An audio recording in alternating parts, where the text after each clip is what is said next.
Guys welcome to kitchen channel. तो आज આપણે બનાવવાના છે મસાલા પુલાવ। તો ચાલો ફટાફટ બનાવવાનું સ્ટાર્ટ કરીએ અને પિસ્તા કઢી મસાલા સાથે।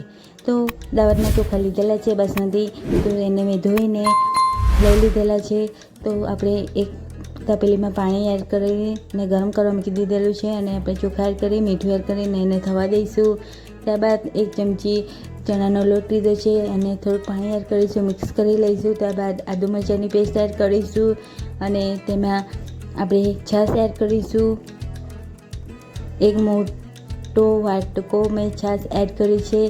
ત્યારબાદ આપણે હળદર, મરચું, ગરમ મસાલો એડ કરી લઈશું। તપેલી લઈ લઈશું, એમાં કરી મસાલા એડ કરી લઈશું, મીઠો લીમડો એડ કરીશું, જીરું, બધા મસાલા એડ કરીને તેલ એડ કરી લઈશું અને છાશ એડ કરી લઈશું। આ રીતે એમને ધાણા એડ કરીશું, કઢી મસાલો પેસ્ટ કઢી મસાલો એડ કરી લઈશું અને એકદમ સરસ રીતે એને થવા દઈશું, કૂક થવા દઈશું। ત્યારબાદ આપણે ચાલો જોઈ લઈએ ફટાફટ કે આપણે ચાવલ થઈ ગયા છે કે નહીં। તો તમે જોઈ શકો છો કે ચાવલ એકદમ સરસ રીતે ખીલી ગયા છે। તો ચાલો ફટાફટ એને એક જારીવાળી ડીશમાં કાઢી લઈએ આ રીતે। તો બધા જ ચાવલને હું આ રીતે સરસ રીતે કાઢી લઈશ ફટાફટ।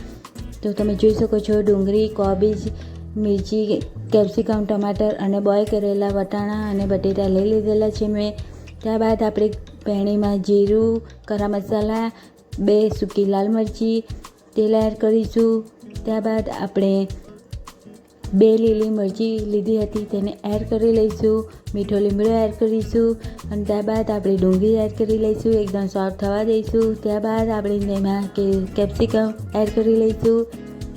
જો તમને અમારો વિડીયો પસંદ આવતો હોય તો લાઇક, શેર અને સબસ્ક્રાઈબ કરવાનું ભૂલતા નહીં ફ્રેન્ડ્સ। ત્યારબાદ આપણે કોબીજ એડ કરીશું અને મિક્સ કરી લઈશું। પછી આપણે એક ટમાટર એડ કરી લીધેલું છે, તમે જોઈ શકો છો એકદમ સરસ રીતે સોફ્ટ થવા દઈશું। તો આ રીતે આપણે મસાલા એકદમ સરસ રીતે સોફ્ટ થઈ ગયા બાદ આપણે તેમાં બોઇલ કરેલા વટાણા અને બટેટો એડ કરી લઈશું। ત્યારબાદ આપણે હળદર, મરચું, ગરમ મસાલો, કાલી મિર્ચ પાવડર એડ કરી લઈશું, સ્વાદ અનુસાર મીઠું એડ કરવાનું છે। ત્યારબાદ આપણે તેમાં એને એકદમ સરસ રીતે મિક્સ કરી લઈશું। ત્યારબાદ આપણે તેમાં એડ કરીશું ગાર્લિક પેસ્ટ 1 ચમચી એડ કરવાની છે। તો તમે જોઈ શકો છો એકદમ સરસ રીતે મિક્સ થઈ ગયું છે, એટલે આપણે એક ચમચી ગાર્લિક પેસ્ટ એડ કરેલી છે મેં। એકદમ સરસ રીતે મિક્સ કરી લઈશું અને આપણે તેમાં ચાવલ એડ કરી લઈશું અને એકદમ સરસ રીતે મિક્સ કરી લઈશું। તમે જોઈ શકો છો કે આપણે મસાલા પુલાવનો કલર એકદમ સરસ રીતે આવ્યો છે।